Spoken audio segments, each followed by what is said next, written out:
Like if I search my name into YouTube, is the first thing that pops up with around 250,000 views. So it's not ideal. I'm going to have to take a look at that. House of Rugby Ireland, here on Joe. Game changed.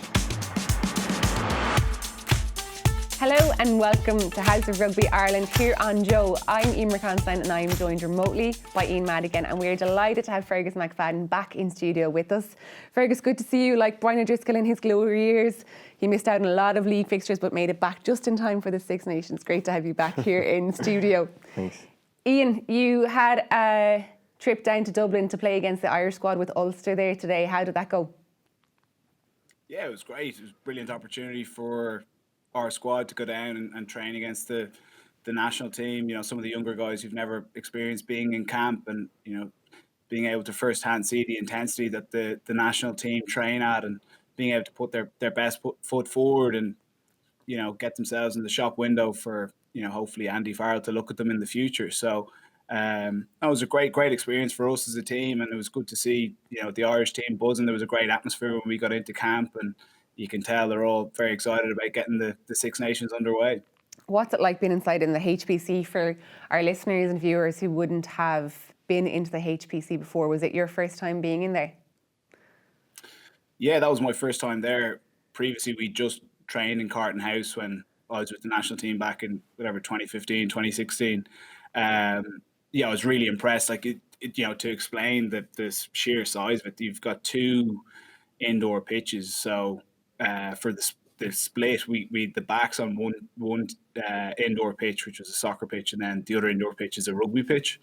So, you know, you've got unbelievable space. Like on a day like today when the weather was really poor, it was great to have the option to go indoors, especially for us backs. And you've got an unbelievable gym there as well. You know, it's really is a great facility, and, you know, all the food on site. And I think one of the big advantages with that is they can go from Carton House, do all their training, all their kind of video analysis, and then when they're going back to Carton House, they can actually switch off, which is, you know, very important when you're in camp for the guts of 2 months. It's a very intense environment, and you've got to be able to know when to switch it on, but also know how to turn it off and give your mind and body a rest. Seems like they built all these things for when you retired. Yeah, literally, yeah. All the good stuff. Yeah, left the camp in 2018. They fired it up in Blanchardstown 2 months later. It's unbelievable though. Like even last year, Aon are our sponsors, and they organised like a family day for our family and friends to, I suppose, just to know where we train or where we spend like every single weekend. And like my family couldn't get over like you said, Ian, the size of it, but also like just everything is there at your fingertips. It's, you know, you've got your hydro pools, your hot and cold pools, you've got your rooms especially for your video analysis, you've got like your Morris. I'm sure you met Morris, the chef there. With the food is amazing at the HPC too. Like they've everything there. The gym is just world class. So it's great to actually have that facility, and that all Irish teams get to use it, like the women, the 20s and the men, obviously with different schedules. It's busy, you know. We're in Six Nations on a good year like last year. We were in there, all three teams were in there. But it's really good to have. Really good to have there. Yeah, like the food was incredible. Like eating oysters and fillet steaks before training today was Oysters and steaks at 11 before you train at 12:30. My, how things have changed. Before we get chatting about, I suppose, about into your own Six Nations experiences and I suppose everything that goes on in camp on the lead up to that, we'll flip back just to this weekend's fixtures in the Pro 14, and I suppose looking back to yesterday's game with Munster. And in the show last week with John Cooney, we mentioned, you know, JJ and his kicks against Leinster and how they didn't particularly go his way. But then, you know, you can be the hero of the show then when you're on the other side of it. And he got that last minute drop goal to win Munster the game when, you know, Benetton were in that game and well and truly deserved that win for a finish. Yeah, I know, and I was really happy for him because he uncharacteristically missed a couple of kicks against Leinster, and I think people forget how tough those conditions were. Like, it was gale of a wind and it was snowing before the match. And listen, he's been playing brilliantly for Munster for quite a while. Like, that performance he put in against Claremont over there was brilliant. So yeah, he showed great bottle to knock that one over. Yeah. What about that Leinster performance last night, Ian? Did you catch any of it? Yeah, I watched it. Yeah, they were very impressive. Got off to a slightly slower start. In fairness to Scarlets, I thought they actually played some really good rugby in the opening quarter, but Leinster just stuck to their game plan. And once they get moving the point of contact very quickly, the Scarlets lads were chasing shadows. And, you know, the strength and depth, like Fergie, you know more than me, but some of those young guys coming through, you know, they're 21, 20. Even someone like Frawley, Harry Byrne, you know, they're nearly the experienced heads now. They're only probably 22 or 23. But yeah, look, it was a very, very clinical performance. It's great to see Tyke Furlong back. I thought he looked very fit for someone who hasn't played in a long time. It's obviously been, you know, it looks like it's been an injury that hasn't held him back from doing other training, because he looked really fit. The scrum went really well. It looked like he was moving around the park really, you know, really fluidly. So I think that bodes well for getting him back in for the Six Nations. Yeah, I think like putting 50 points on the Scarlets away, I don't think Leinster have ever done that before, and I think it goes back to the strength and depth you're just talking about there. Like even the guys that they had coming out, like Sean Cronin coming off the bench, you know, you had Tyke Furlong starting, you had Scott Fardy, like huge experience there, Luke McGrath, Dan Levy had a brilliant game. So they looked hungry as well. Like even when they went ahead by, you know, 20 points, they kept their foot on the gas, and you saw Luke McGrath and Jack Cohn talking afterwards that there's things to improve on, but like it was just such an impressive display by them. Yeah, like they're just household names that like they would make any provincial team, and there they are, you know. What are Leinster down? 15, 16 internationals at the moment, and they still have names like that to play, and performances from the young guys in particular, like Hawkshaw came on again and impressed, and we'd seen him throughout this season. But it must be lads like that, Ferg, that, you know, made you think, Jesus, I think now is the time for me to hang those boots up. 100%, yeah. I remember chasing Jordan Larmour when he first came into the squad in like 2000, at the end of 2017, start of 2018 in pre-season, and I was just going, nearly ripping my hamstrings off the bone here trying to keep up with him. He's probably at 3/4 pace, you know. That was my stage. I was like, yeah, I'm going to give it a year and a half and I'm done. Anyway, we'll get back to Six Nations and chatting about that, but we're going to head back to just some memories of your own experiences of the Six Nations, and we'll chat about, you know, Ireland selection calls. We'll chat about your own embarrassing moments or memorable moments in Six Nations, and even chatting to fans after nights, after games, and how that went down. So I suppose Six Nations is upon us. We're a week out from Six Nations. Like, how do players feel in the build-up to this game, like this week? Like, how would you have been feeling as a player? I think it kind of depends on the stage of your career you're at. Like, for the guys like Craig Casey and Tom O'Toole, they'll probably be really nervous. You know, I'm sure they'll be hoping to be involved, and they're delighted to be in there and looking to get their first caps. But so those kind of nerves, if they were picked in the squad next week, are different to a Johnny Sexton's nerves or a Conor Murray's nerves or Peter O'Mahony, guys that have been there for an awful lot of time. That doesn't mean that those lads don't get nervous. They're just more used to the environment, so they're probably more settled from the word go. But yeah, it probably changed for me. Like initially when I was first in there, you know, I was playing with guys like Raj and Drico and Paulie, or particularly Paulie and Raj that I hadn't played with provincially, and getting the opportunity to play with those guys that I looked up to for so long was brilliant. And then the longer you're in the environment, the more comfortable you get. So it's a range of emotions, but at the start, like, listen, they're going to have high aspirations, the whole squad. You know, the autumn series, like, people were probably a little bit negative about it. I think, listen, losing to England and France was disappointing, but the games were close, and we played very well against Wales at home to beat them well, beat a good Scottish side. So, yeah, they'll have high aspirations going into it, so we'll see. Ian, players just want to get on the field and play and actually, you know, avoid the media stuff, avoid the people asking for tickets. I don't know, does that happen to the men? Avoid like all that pre-game stuff that you just have to get out of the way. Like, people are just pumped, players are just pumped to get on the field. What is it like trying to just zone in on the main thing and the game? Yeah, I think Ferg touched on it there. You know, everyone's come into the squad, whatever, the 30 players that are in there. And in the lead up to the first game, especially this week, there's only probably 5 or 6 guys, or maybe 7 or 8 guys that are nailed down to start. There's still going to be positions that are up for grabs within the starting team. And then in the wider squad, filling the bench is very much going to come down to who maybe trains particularly well this week or at the start of next week. So you find that it's very edgy in there for the first, probably week of it, because it's that kind of pre-season feel. Everyone feels like, look, I deserve to be in the squad and I'm going to prove that I should be starting or I should be in the 23. That can change. Like week 3 can be very different because, if the coach is picked with his starting team, and it almost becomes 15v15 of the starters versus the others. So it's really important that the squad stay competitive and they find a way to keep everyone motivated within the group. That would clearly be there on week 1. But yeah, like the Six Nations is an unbelievable competition. Everyone kind of tunes in for it, and touching there on like even managing tickets, like you'd have people coming out of the woodwork dropping you a text, seeing if they can get their hands on 2 or whatever. But yeah, for me, it was never too big an issue. I used to just get on to my dad and say, here, look, I've got, let's say 8 tickets. You can just decide where they go. And he just managed that for me, and I wouldn't have to worry about it. A nice cut off it. Yeah, exactly. Charging double. Yeah. The tickets are 80. They're 30, like. Absolute nosebleed tickets, like. Yeah.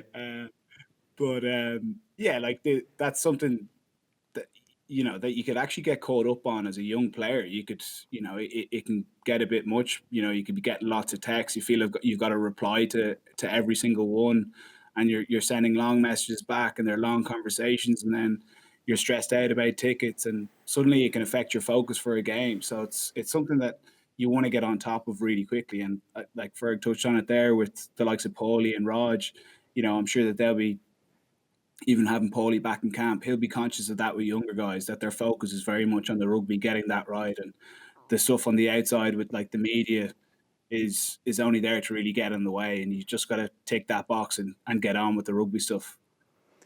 Ferg, what about the anxiety of selection? Like it's every player's worst nightmare, getting a text or a call or an email, or you're not on the squad, you are in the squad. Like how hard is it to pump yourself up after not being selected for the first game, let's say, and you're holding tackle pads instead of actually running out on the field?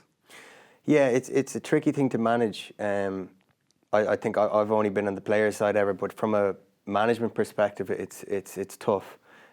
Because you need the buy-in from those peripheral guys when they're not picked throughout the whole campaign. Because if they haven't bought in, the standard of training is going to decline. They're not going to, they're not going to present as strong an opposition for that starting 15, which isn't going to prepare them well enough for the weekend. So listen, they'll all have high aspirations to start going in there. They're all starting for their provinces in the bigger games, so they'll all be going in there hoping to start in their prospective positions. So we'll have to see what Andy Farrell goes with in the first week. But the first week doesn't mean they won't be playing in the 3rd or 4th week. Like there'll be injuries, there'll be drops in form. So it's just about hanging in there. Like I've been a bag holder in there for a whole campaign, and it's not nice. And I've also been in campaigns where I've been involved in all the matches. So you just got to stay positive, I think, in there, and just try and impress if you're not picked in training as much as possible. I think as well, the way the Six Nations is, and not to say there's almost 2 tiers among the Six Nations, but there almost is. There's a clear divide among the top 3 and the bottom. And I think we will see guys, getting their chance against Italy, and maybe even against, you can't really, Scotland are like an up-and-coming team, but the likes of Italy, we will see guys that will get their chance and hopefully not have to hold those bags for the full campaign. But going back to your own experiences, Ian, you had both Declan Kidney and Joe Schmidt, and how did they differ as managers? Yeah, I would have known Joe far better than I would have Decky, because obviously Joe coached me when I was in Leinster, and then he moved on to the Irish setup, so I knew what to expect going into camp when Joe was there. And he sets a very high bar with basic parts of the game. Like the detail of the game plan is a huge part of what Joe does. He great success with scoring 2-3 tries from set piece play, so he'd expect all his players to know every bit of detail, and he liked putting his players under a lot of pressure. And I think he felt at the time that was probably how that team was going to be successful. Now, saying that doesn't mean that that's just the blueprint for success. There's loads of different ways of doing it. And Joe was very much a hands-on coach. He ran ran the attack, ran the backs, whereas Decky was different in the sense that he was more like a director of rugby. He was a very good delegator. You know, when he spoke to the team, it really counted. But he'd have different coaches looking after different aspects of the game, and that was really successful for him. What about you, Ferg? Yeah, I think same back to what Mads has said there. Like my first camps and caps came under Decky, and I got to know him quite well, and a great person, and I found him a really good coach. But as Mads said, he was a delegator, so he handed the power down to other coaches and other people in the management that would have done an awful lot of the more hands-on stuff, and he would have oversaw the sessions. Whereas with Joe Schmidt, he would have controlled everything. You know, he would have been very methodical with the way he ran his sessions and the way his team played. Like, you know, the game kind of moved on from, you know, Decky was so successful with Munster and then with Ireland winning that Grand Slam 2009, and when Joe went through with Leinster having that purple patch of trophies, he went into Ireland and he kept the model, I think, in some ways that he had with Leinster, but he probably even tightened it up a small bit. It was a lot more based around, you know, trying to score off those power plays, like off scrum and line it, and it worked for him for pretty much 90% of his coaching career with Ireland. He's the most successful coach with Ireland, and who could argue against the way he coached the side? You know, it was just, but there probably wasn't just as much license to maybe play what you saw under him, whereas under Declan there probably was. That was my feeling anyway. Have you any embarrassing moments or moments you wish, you know, that it didn't happen or that it's made highlight reels in your Six Nations career? Probably I have one, yeah, that I probably would like to get rid of off YouTube if I could. Everyone frantically searching YouTube now. I've tried to email them a few times to get it down, and no chance. I started against Wales at 13 in 2012, so it was that Welsh, Warren Gatlin's Welsh side with, like, you know, had like Mike Phillips, Falatau, Sam Warburton, like a really strong Welsh side. They were a great team, in fairness. Johnny Davies, George North had just broken on the scene. And George North got the ball off a line out, and I still claim it wasn't my tackle there. I think Doris missed him initially, but I went in to try and hit him, and it was as if I was hitting a Mini Cooper going at around, you know, 60 kilometres an hour. So he did a Joan Lomu impression and completely bowled me over, flicked the ball out the back, and he scored a try. And I think that there's around, like, if I search my name into YouTube, is the first thing that pops up with around 250,000 views. So it's not ideal. I'm going to have to take a look at that. What about you, Ian? Any memorable moments? No, nothing too embarrassing, I suppose. But yeah, I'll never forget just getting called up. Similar to Ferg, I'd been in a good few camps before I got my first cap, and you know, ultimately kind of relied on maybe the team not being as successful or some guys losing form. But I got called up for, I think it was the second last Six Nations game, and it was at home to France. And, you know, I'll never forget it. It's just, there's a special buzz around Six Nations games that you can't really describe. It's not quite the same for the autumn internationals or a summer tour. And yeah, it's just a brilliant competition. Whatever way it's set up, I think 3 games a weekend is a kind of perfect number, and everyone follows it closely. And what was your embarrassing moment? Yeah, you didn't answer the question there. What do you thought? But you missed loads of kicks. Was this the same game of the crying? No, that wasn't in the Six Nations either. That was in the World Cup. You bring it up every show. Mads had the smelling salts out with the doc just before he knew the camera was coming on there. He knew, here we go. Yeah. It'll forever be there, I suppose going back to Six Nations is all about the fans, like you said, 3 games in one weekend, like it is. And I think even this year, more so, fans will be so excited to see the Six Nations. But Ferg, have you any memorable moments of, I suppose, fans post-game and chatting to fans after the Six Nations game or any game, I suppose, getting involved? Yeah, I think the following with Ireland is, like, I genuinely think they're the best supported team in the competition. And I know all the other fans are very passionate, but the Irish are brilliant. They travel to all the away games in their thousands. And I think any experiences I had with them, meeting them after games, whether you're able to have beers with the players and you're amongst the fans, was always great. But with Ireland, not really. There was one with Leinster, I remember. Like, I've specifically never had anything with fans, like a strange story or anything, but this one was a funny enough one because 2011, when we beat Northampton in the final of the Heineken Cup, came back to the airport, and the manner of the way the game was won, us coming back by 20 points, and how well Johnny Sexton played and all the rest.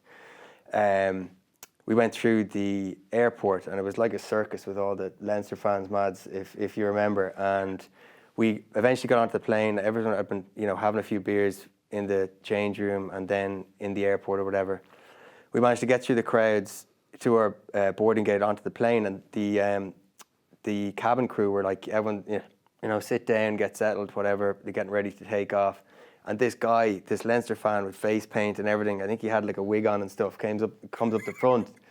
And we realised that he kind of broke into our plane. I don't know how he got through the security or whatever. There's so many people outside. And he didn't have a ticket. And they were like, you can't get on. And everyone started chanting to keep him on the plane.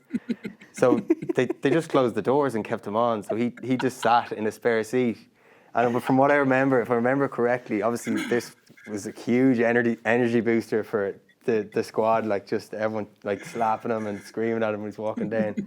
I'm pretty sure he was asleep by the time we took off. Probably had a big day in the beers. The excitement got the better of him, but yeah, I remember that. We were all going nuts. But yeah, some supporter experience getting on the plane back. Fair play to him.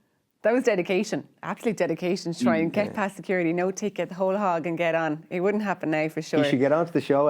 Actually, if he hears the story, we should get him on, give his take of it. See what he remembers of the show and why he ended up falling asleep on the trip back. I suppose going back then to, like you said, after the game, the after post-game celebrations are always, memorable.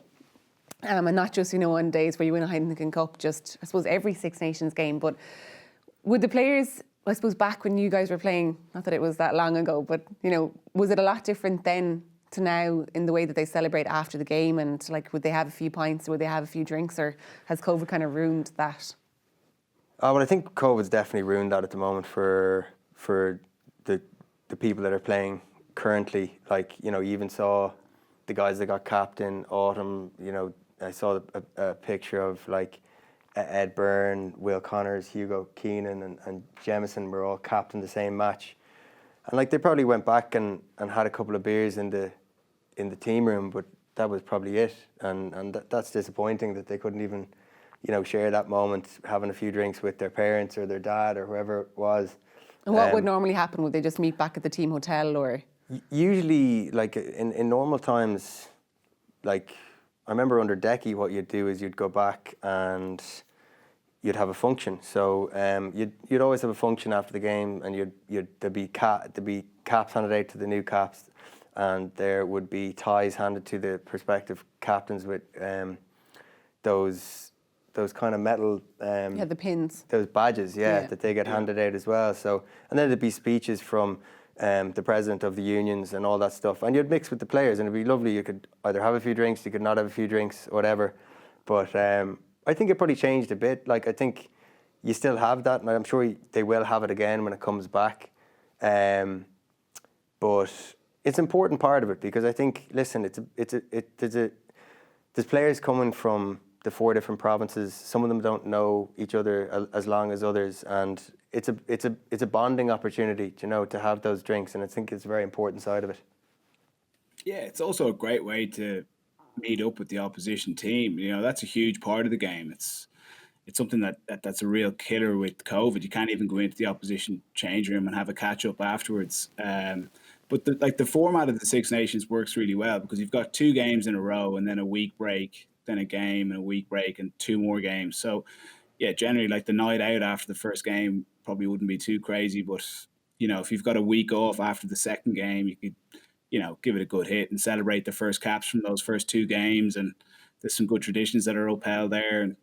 And the other good one, Fergie, that I would have fond memories of was, this wouldn't have happened this year, obviously, but generally there used to be a week-long camp before the team got together for the Six Nations, and that could have been, let's say, down in Galway or up in Belfast or down in Cork. And at the end of that camp, you'd then be given the weekend off, but you'd usually end up having a few beers there, or if it was in Carton House. And that was a great time when, you'd have done some hard training, and then, you get some bonding done between, the four provinces coming together. And I have some fond memories of those nights. Yeah, definitely. I remember speaking of the first cap experience that you're talking about there, because I'm not sure if does the tradition still, does it still go on where they get the first caps? Every player in the match day squad can give them a drink if they want. So say if we played together and you've played before, it was my first cap, you give me a drink, we both drink it together. So when I got my first cap in 2011, it was against Italy, and then the second week, as you said, was against France. We played again. So then it was an opportunity to celebrate the few first caps from the week before that day and have a few drinks. We had a week off, and it was in the Shelbourne, and we'd lost by 3 points or so. It was tight, but it was disappointing because we had played pretty well, and a rake of the Irish lads were coming up giving me the drinks, and I was going, Jesus, I don't need this. You know what I mean? I didn't know Declan Kitty that long and all this stuff. And then Johnny, of course, goes over to the French lads and goes, oh, by the way, you can give him, it's his first cap, you give him a drink, he said, drink it. So I was like, Jesus. So next thing, William Servac comes up. He's actually the assistant coach for France at the moment. He was hooker that day. And I stand up and he gives me a pint of Guinness, and we start drinking it. And he honestly had his pint finished in around 4 seconds. So around 15 seconds later, I'm obviously thinking in my head going, if this goes well for him, all the other French guys are going to come up here. So I was like, what am I going to do? So I finished the drink. I just grabbed him by the back of the head and kissed him, right? And all the French lads erupted, and he was just white as a ghost. And obviously I'm dicing with death there because he's a big man, but he took it well. And thankfully none of the other Frenchies came up to me, so it was the right call. Oh, that's absolutely brilliant. Yeah, I remember. Yeah, that tradition with the drinks is brilliant. And your mates will come up to you and you'll have a pint of Guinness, and you kind of feel like you've been let off lightly. And then you'll have some of the old stalwarts coming up with a double cognac or a double just trying to. Not needed. They're trying to think in their head. No, they're trying to think in your head. How can we tip this guy over the edge? But I think people are looking at you and. They're seeing, look, how well is he taking this? And, they don't want to put you in a bad way, but it is definitely a good team building experience. I'm glad that all we have to do is just sing a song. Anyway, lovely stuff. We'll take a short break here and we'll be back with Ireland versus Wales. We'll also talk about the Rugby Australia offer to potentially host the Lions. To take us there, here's what Andy Farrell and Johnny Sexton had to say for themselves at the Six Nations launch earlier this week. Andy spoke at the end of the Autumn Nations Cup about how well the lads kept focus with all the contract stuff going on and people that have been unsure about futures and stuff. We go in, I'm sure negotiations have been going on, but we go into the Six Nations with lads still not knowing what their future holds. As a captain, is that kind of tough for you? And have you found the lads are they able to kind of park that to one side, and is that kind of an extra burden for you as a captain to deal with? No, I think it's obviously as captain, it's important that you're mindful of people's situations and making sure you're asking about how they're getting on with things. But in terms of there's people in outside of our bubble that are in a lot worse situations than we are at the moment. So we've sort of got a touch of reality there. Obviously with the contract stuff, I think most guys are underway now, and hopefully they'll be all sorted out one way or another, over the next week or two, because you want to get it done and dusted before such a big campaign coming up. And if not, there'll be breaks during the Six Nations, I suppose, on those fallow weeks to pick up the pieces if there's last bits to done. But look, it can be a distraction if you let it be a distraction. But I think guys here know how important the Six Nations is, and we're just looking forward to getting the rugby side of things underway. Anytime you get a little niggle like that, it's very frustrating, because I did a lot of work over the last 4 or 5 weeks, trained hard to make sure that didn't happen, and it did at the time that I didn't want it to happen, which is somewhat typical. But listen, it's not major. Hopefully be back training by the end of the week. and like I said, hopefully be fit for the Wales game. So yeah, it can be frustrating when you pick up these things, but it is a tough game to get through now. But I was in a good place before the Munster game and picked up a niggle, so I won't let it get me down too much, and just get back on the horse, get back training hard this week, and hopefully be firing next week. Johnny, just a question. I know Jurgen Klopp at Liverpool was talking about how difficult it is to foster a team spirit with social distance and things like that. Is that something you've kind of found, that you can't do the usual handshakes, you can't spend so much time together in meeting rooms and that? Is that something you've talked about? Is there anything you can do over the next couple of weeks to kind of help maintain that team spirit? The spirit was brilliant in November and through the back end of the Six Nations. When we were in camp. I don't. It's not an excuse. You got to make an effort, and I've got a lot of Liverpool fans, so I don't like you. Friends as Liverpool fans, I don't like you talking about Jurgen Klopp. I'd much rather you talk about Man United at the moment and how good they're doing, and that's not the COVID restrictions aren't affecting their team spirit. So, it's all there for all the rules are there for everyone. All the teams are the same. So, it's what you make with it, isn't it? It's what you do with the time you have, and we've got a good social committee here, and they'll keep us entertained. Looking forward to the camp ahead. Well, first of all, he's been brought in to add. To be himself, and the obvious thing would be that Paul is going to add to any environment. Myself and Paul have had a good rugby relationship for many years now, and he's somebody that I keep in touch with on a regular occasion. We've had him in camp a couple of times, and I'm always been interested of what his thoughts are and his next steps, etc. And I suppose conversations just keep on happening over a period of time, and the timing's right for Paul to come into camp and get ready for the Six Nations. Andy, I suppose with the squad kind of announced this year for kind of first time to kind of chat about it since it was made. With some of the selections, I was saying I was only saying to somebody today you could select 45 players and you still won't please everybody, but. Were some of the selections made maybe with an eye to the future? Like, looking at the likes of Tom O'Toole and Craig Casey, or do you think they're there like 100% on merit? Well, like every international coach would tell you, there's always the here and now and the medium term and the future, and you've got to be able to deal with them all.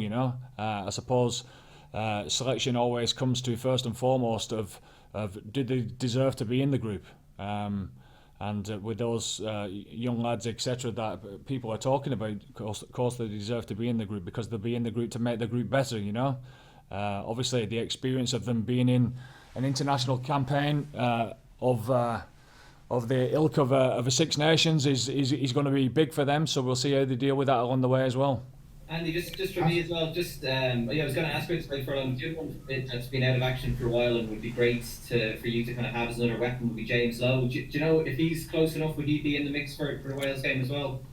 Yeah, again, like Tig, he's progressing really well. All the guys that have been selected, Pat, they're at a stage where they're progressing, and. Like everyone, like Johnny here for himself, there's a few protocols that a few lads have to get through this week. But hopefully, come the weekend, all's going to be good on the news on that front, and we'll have a straightforward week into Wales.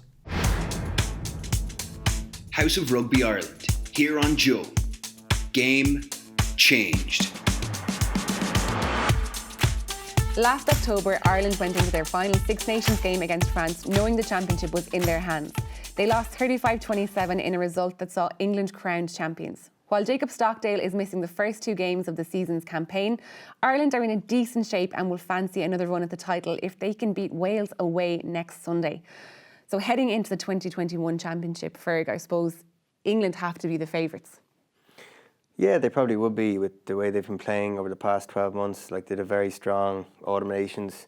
But obviously, France are, I think that they've got something special building in their squad there. You can see that as well. So I mean, who the favourites would be? Yeah, the bookies probably do have England, but I think it's a very hard Six Nations to call. I think, you've obviously got England and France, but Ireland are coming in under the radar, I feel, here, with hopefully not as much pressure on them they'll feel, because I suppose after Joe Schmidt it was all about, what's going to happen next, and is there going to be more success and all the rest, but it takes time to build that for Andy Farrell, so hopefully with the talented squad he's put together, you could fancy their chances to, maybe win it. I'm not sure there's going to be a Grand Slam in this Six Nations because it's just so competitive. There's so many tough matches, but I'd have high hopes for Ireland anyway. It's almost easier, Ian. It's almost easier in going in as the underdog. Like, there was a huge amount of pressure on Ireland's shoulders last Six Nations on the back of, the Joe Schmidt reign. It has to be easier for both Andy and the players going in, I suppose, under the radar. Yeah, it is. And I think traditionally having France and England at home are our best years to either win the Six Nations or potentially do a Grand Slam. Beating both of those sides away traditionally is very difficult. But the flip side of that, going away to Wales in your first game is a difficult start. The Welsh they have an unbelievable record in the Millennium Stadium. There's definitely been an uptick in some of the Welsh provincial form the last few weeks. So I think that's going to be a very, very tight game. But if Ireland can win that, I'll be backing them to beat the Scots and the Italians away. And then on our day in the Aviva, we can beat anyone. So, even if it was one of France or England that we beat, that could be enough to win it. As Ferg said, it's probably unlikely that a team is going to do a Grand Slam this year. But, if it was a wetter day against the French, you'd definitely be backing us.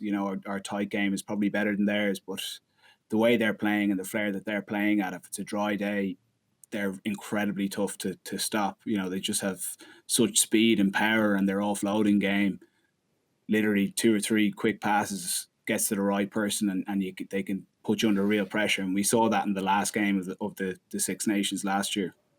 100%, and it will be a completely different team that plays Wales this weekend that will play against the French and the English. And I suppose since we last spoke, Ian, Andy Farrell named his squad last week, and lots of really good calls, lots of, I think, not strange calls, but ones we weren't expecting. Some headaches, I think, for him as well in the selection for ahead of the Welsh game. I suppose we'll chat about the back three, we'll talk about. We'll start off with them. I know we'll get Maz to talk about the We'll do. Makes for a better show, surely, no? We'll start with the back three, and we'll see what you think, and we'll move on to the tens. You can be thinking about it there. So just before we came on air, Mads was saying the tens were knocking the balls on left, right, and centre in there today. You should have left me down there. He was hoping for the call up, but I think had Larmour not struggled so much under the high ball last weekend, he was a dead cert. But I think he almost played himself out of a starting position, and that's my opinion now. What do you think? Yeah, I'm not so sure, to be honest. He obviously hadn't played that much rugby, but again, I think I mentioned earlier on about JJ's kicking. Like that day, like the TV never does justice to what the weather's like, and when the wind swirls in Thomond, it's very tough to get under. I mean, the rest of the guys found it tough as well under the high ball. Like it was such a, it looked like such a swirly day. Like Hugo Keenan uncharacteristically, didn't catch a couple clean. Like it's one of those days where as a back three, you jump at the point that you think you can get the ball in the air and it moves so much. It's just so difficult. So I still think Jordan will start. If the back three and the back row are so competitive, they really are. But I mean, with Jacob Stockdale injured and Andrew Conway hasn't played much rugby, James Lowe probably hasn't played that much rugby since autumn. Like I'd probably say it'll be Keith Earls has been so good for Ireland for so long. He has to be in there, and then Jordan on the right with Hugo at full back. That would be, and I know Shane Daly has done very well for Munster. But I just think the lack of rugby for maybe Andy Conway and James Lowe, I'd imagine, would probably maybe rule them out of starting. Yeah, absolutely. I agree. What do you think, Ian? Yeah, I'd agree with Ferg. I think Hugo Keenan's probably the form guy. He's been the most consistent. I thought he was very good in the autumn series. So you're going to find a spot for him. And with Jacob unavailable, I think it only makes sense to play him at 15. I think he's a guy who's making great strides every time he seems to play. He seems to improve. So he's definitely someone who I can see the coaching team sticking by. And I'd echo what Ferg said. Like Earlsy's been rock solid on that on the wing, and then it's probably the other spot that the likes of James Lowe, Conway, and Larmour are competing for. So I think what we could see there is that, against a certain team, if James Lowe's fully fit and wound up, the physicality he offers is definitely another string to Ireland's bow. He's like another midfielder out in that wing. His ability to come in looking for work definitely offers us something different. But I think if we want to play a wider game plan, then having someone who's a bit nippier and in the likes of Larmour, who you'd probably back more on a 1v1, that he's going to get on the outside of a player. Yeah, and the fact they're playing underneath, so the roof is on, isn't it? So, historically, the Welsh backline, they are so physical, and they will be very physical, but there might be opportunities to move the ball a bit more. So maybe those guys we mentioned there, the likes of Earlsy and Jordan, like the conditions could suit them perfectly. And that they'll actually get on the ball. It's being a winger sometimes, it's a lonely place out there, and you have to go really looking for a lot of work. But I think even on the kicking side as well, like with Jacob, like Jacob's left foot is such a weapon. Like, he kicks the ball an absolute mile, and you take him out, then suddenly it actually makes James Lowe's left foot more valuable. And the international game, there's a huge amount of kicking. It is, playing in the right areas is a massive part of, ultimately getting a win. So that's something that I'm sure they'll be looking at, that maybe having James there to do some of the exit kicking is definitely an advantage for him. And I know Andy Farrell did say that everyone is fit to play. So he is picking from the full squad, he said in the press conference during the week. So you never know, even though James Lowe hasn't played a lot, even though Andrew Conway hasn't played a lot of game time up until now, we're imagining that everyone is fit to play. We'll move on to the centre partnership. And I suppose, personally, I think that Henshaw has to start at 12. We saw it last weekend against Munster. He's not just, the ball carrying 12. He can do it all. He can pass, he can kick, he can be there at first receiver. He just creates so many opportunities for someone like Ringrose outside him. And I think the partnership will be that partnership, because they've played so much rugby together. Obviously we spoke in depth about the depth of the centre, the centres in the Irish squad, but I think personally they might too. Yeah, no, it's a tough conversation. I suppose I'd probably agree with you, but I suppose at the start of the Autumn Nations, Andy went with Bundy and Gary, and then he had Robbie on the bench, presuming Robbie could probably cover fullback as well as centre. But I just think the cohesion that Gary and Robbie have playing together every week in Leinster, and they know each other so well. And listen, it's a nice headache for Andy Farrell to have like three world-class centres. They really are, and you could argue either side of which combination is better, but I'd probably go, Robbie at 12 and Gary at 13 too. Yeah. Yeah, there's a lot to be said. Yeah, like if you've got that partnership going at club level, it can definitely carry through at international level. And the flip side of that is if you are looking deeper in the squad, or you're going to rotate for other games, and if, let's say, for example, they were going with Billy Burns, then it could be a good match to put Stu McCluskey with him, because, week on week for Ulster, they have a great connection there. So that will definitely come into it as the competition goes along. We'll move to the 10s, Ian. You're the expert in this area.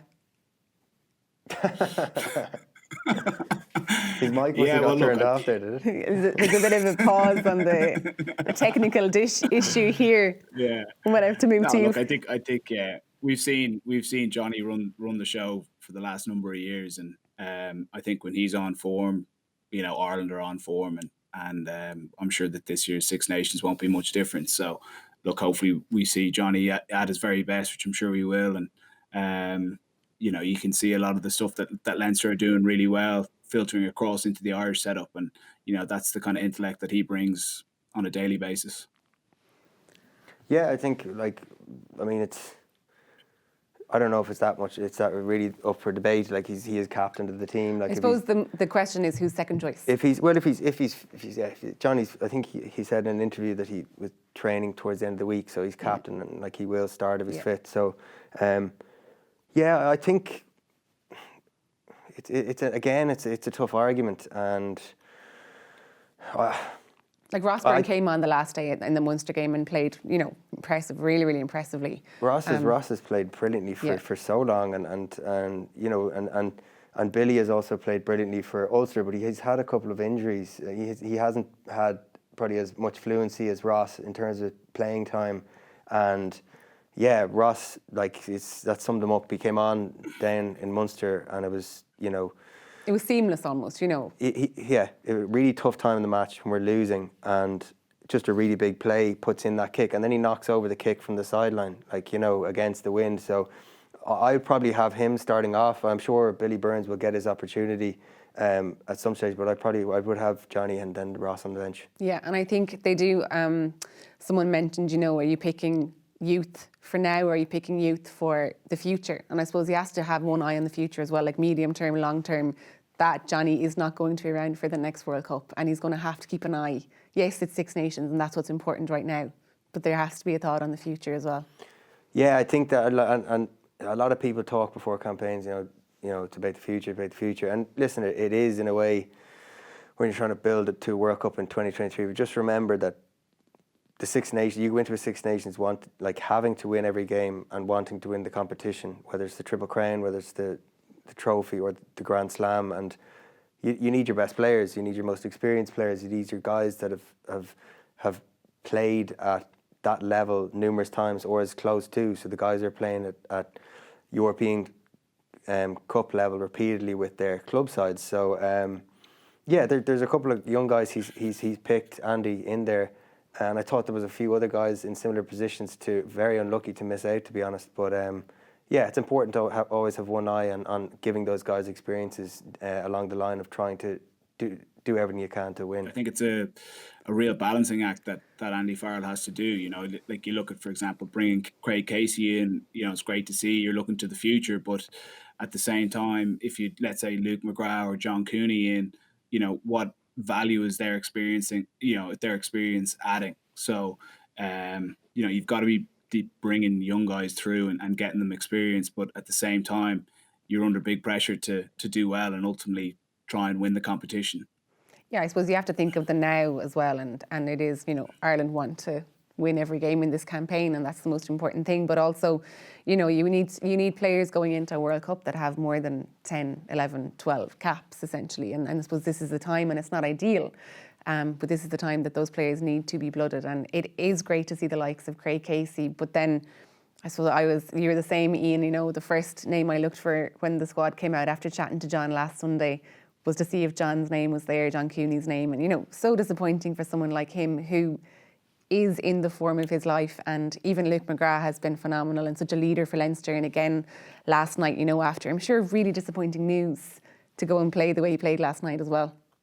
Yeah, I think that sums Luke up, the way he just reacted. And even after the match, in the interview, he just said he was delighted to be there playing, as did Jack Conan, who arguably both of them should be in the squad, to be honest. So, they're just putting their best foot forward. That's all they can do, and it's very disappointing when everyone thinks you should be in the squad, as everyone probably would have thought Luke was going to be in, and he misses out. As with John Cooney, the same, goal kicking and pulling the strings for Ulster for a long time. But listen, Craig Casey has gotten his opportunity, and I'm sure he's really excited for it. Yeah, absolutely. He will be definitely a star for the future. The one that I'm sure everyone's brains are racked, and I'm sure Andy was the same when he picked this. And like you said, Dan Levy didn't make it, Jack Conan didn't make it, Gavin Coombs and in Munster didn't make it. There's so many players that could have been still involved in, I'm leaving out people, but there could have been so many more involved in that back row, Ian. How do you see it going? Like, there's so many options for the back row and even the second row. If you look at Byrne, where does he play? Yeah, certainly. Like Ty Burns, probably the form guy in the back five of the pack. Consistently he's coming up with 3-4 turnovers a game. His carry game's been excellent this year. That's an area of his game that I think he's really grown in the last probably 18 months. So, I'm sure we're going to see him in some capacity. Another real strength of his is he's a great impact player. He's a real good guy to come off the bench for you and can come up with some big plays in the last 20 minutes of matches. For me, I think Caelan Doris is probably nailed on at number 8. I think, either number 8 or number 6. But I think he's a fantastic player. He's a big, strong guy. He's got great footwork at the line. He's a really tough guy to defend because he's the ability to run over you, but he also has the ability to do late footwork and get soft shoulders. He's a good offloading game, and to me, it looks like he's got a huge engine. He seems to pop up all over the pitch. Does Byrne's versatility almost go against him? I'd say it probably had done before this, but like you just can't ignore how well he's been playing for so long. And I think, with Devon Toner getting left out of the squad again, that he's been one of the in-form Irish players for the past number of months, like quite a while. And, he showed his worth against Leinster numerous times on the line. I think he turned the ball over twice or 3 times when we were pounding their line looking for a score. And do you see him as a second row or back rower? Well, I see him as a second rower. He's playing second row for Munster in their biggest matches, and I think like him and James Ryan together would be some partnership. Like it's like having 2 extra back rows on the pitch. Literally, like the amount of work that James gets through is phenomenal, as with Tig, and then you've got that threat over the ball as well. Like it's a coach's dream really, and then you've got you could pick any back row out of the 6 they have in there, and you'd have a world-class back row. So, a lot of tough decisions there for Andy Farrell in the back row, but nice headaches to have at the same time. Yeah, I'm sure Paul O'Connell is delighted to be working with players of that calibre. But again, I'm sure he's involved in the selection process. But he's only been with them a week or 2 weeks inside with the coaching team. But hopefully his coaching will have an impact on the squad ahead of the Welsh game, Ian. Yeah, certainly. I think Paul, he's, aside from his coaching ability, he's just such a charismatic guy. The energy he'd have brought on day one would have just been infectious. And, you could even see that down there. He just he's a special way of motivating guys. And he's certainly the best in the business that I've come across at that. Now let's get on to our forte and front row. So Fergal, I'll let you take away with it.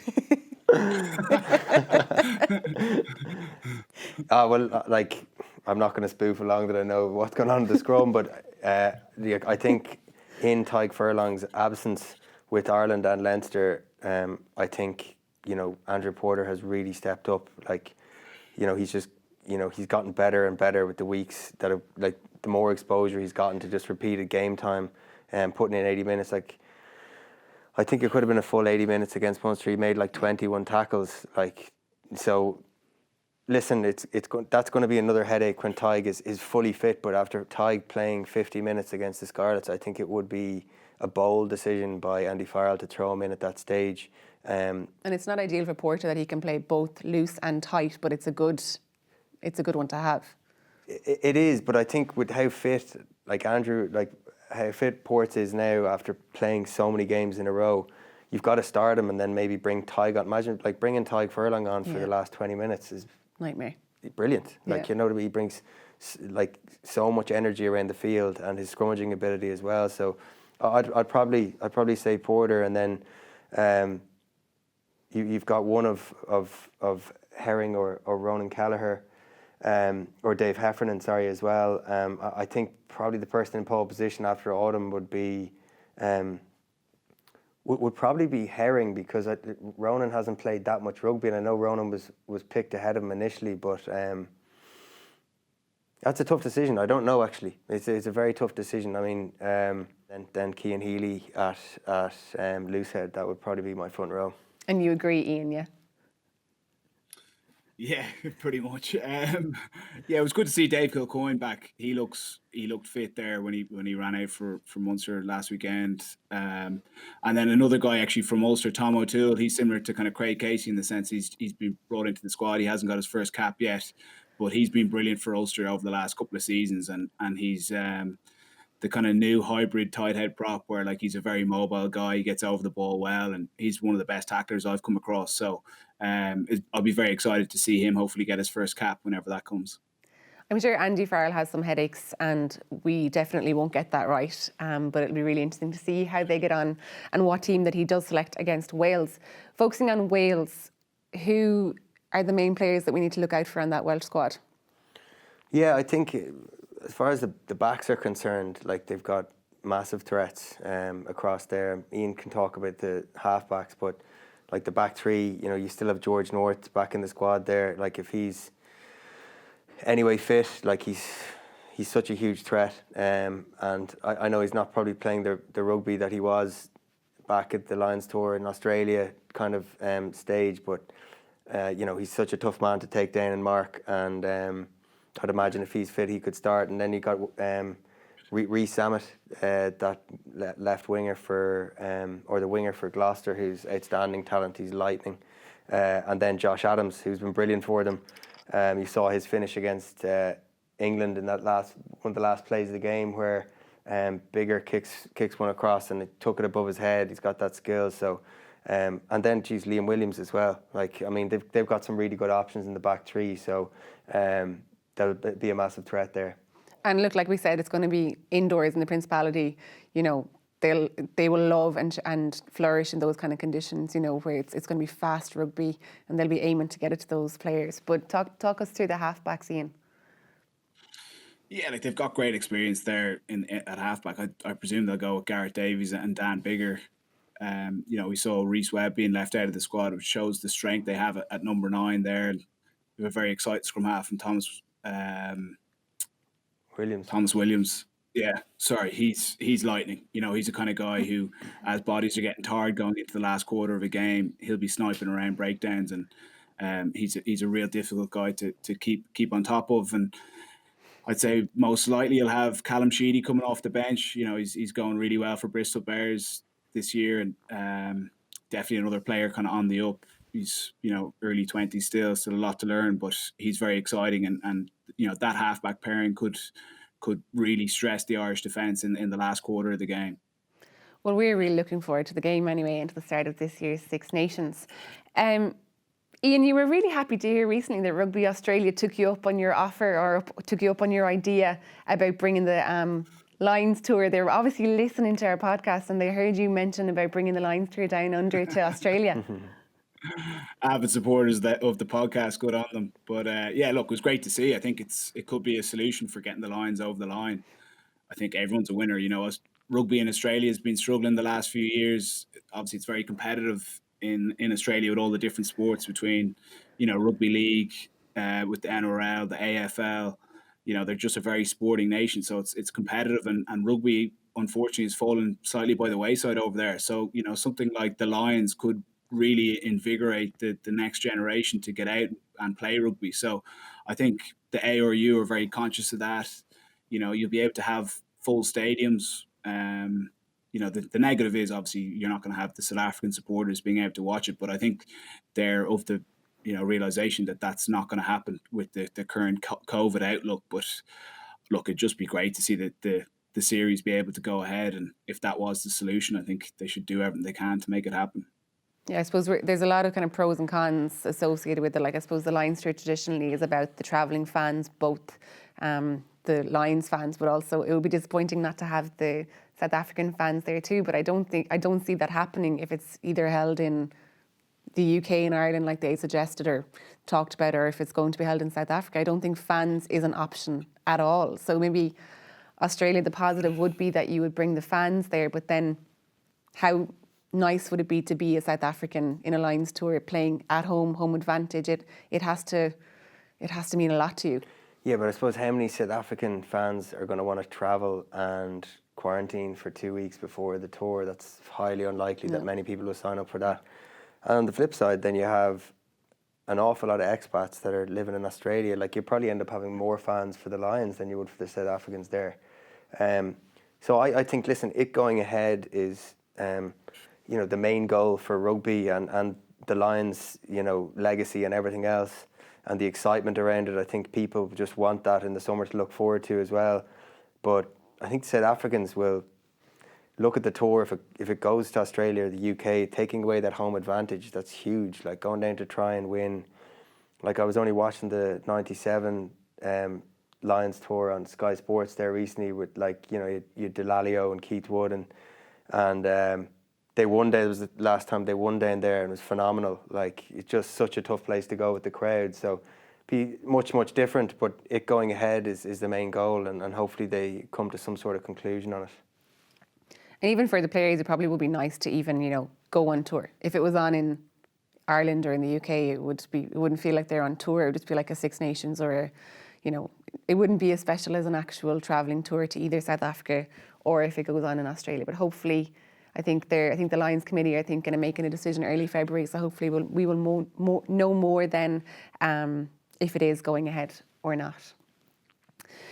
We thought that it would be a great idea to look at something that caught our eye on social media this week. This could be something funny, thought-provoking, shocking or downright brilliant that we've seen on Twitter, Instagram or on our House of Rugby Ireland Facebook page. For us, there's no better place than to start than the video that was on BT Sport that was tweeted out of that stunning Radradra try against Bath on Friday night. Bristol, Ian, did you see that try? Yeah, I did. Bristol just demolished Bath. That's one of the biggest derbies in English rugby, and for Bath to be on the back of the guts of a 50-point defeat will be pretty crushing for them. I think we've seen, a highlight reel of Semi Radradra is incredible. Like, he's just a physical specimen. It looks like men against boys, but it simply wasn't good enough from Bath. You've guys jogging back after he's made the line break. You need to have a bit more fight, let alone a normal rugby game. But for it to be a derby game like that, you've got to see a bit more by it, and you'd be disappointed if you don't see a big reaction from Bath next week. Yeah, like it wasn't even just the initial tackle that was missed in the front line. It was then the fullback was way out of position, completely stepped. Did you see it? Nightmare for a fullback. I did watch it, but it is a bit like a computer game when he gets the ball, Radradra. Like, it's between him and Pietau in the same back line. Yeah. Because I actually saw, I think, because Brian Byrne, who's gone over there and done brilliantly well. Yeah, got a great try. He scored 2 tries. Yeah. Scored 2 tries. And, but it was actually, I think he ran off Pietau's shoulder for one of them. And I was just thinking, if I was Brian, I'd be doing that every game, just running off Radradra, and Pietau would have picked up an awful lot more tries than I did during my career now. But yeah, having those 2 game breakers in your team is just such a strength. Like this, you can do all the structural coaching of a defensive system that you want, but like off turnover and when there's space, there's not really any stopping those 2 guys when they're one-on-one with you, which is some strength for Bristol to have. Yeah, they're phenomenal. Well, cheers to everybody for watching and listening today. Don't forget you can continue to get involved in our Facebook group and on Twitter. A big thank you to producer Pat, Paul, Dermot, Anthony and everyone that helped getting this show together. A special thank you to Paddy McKenna for all his support and inputs over this season and seasons past. This has been House of Rugby Ireland here on Joe. Slán go House of Rugby Ireland here on Joe. Game changed.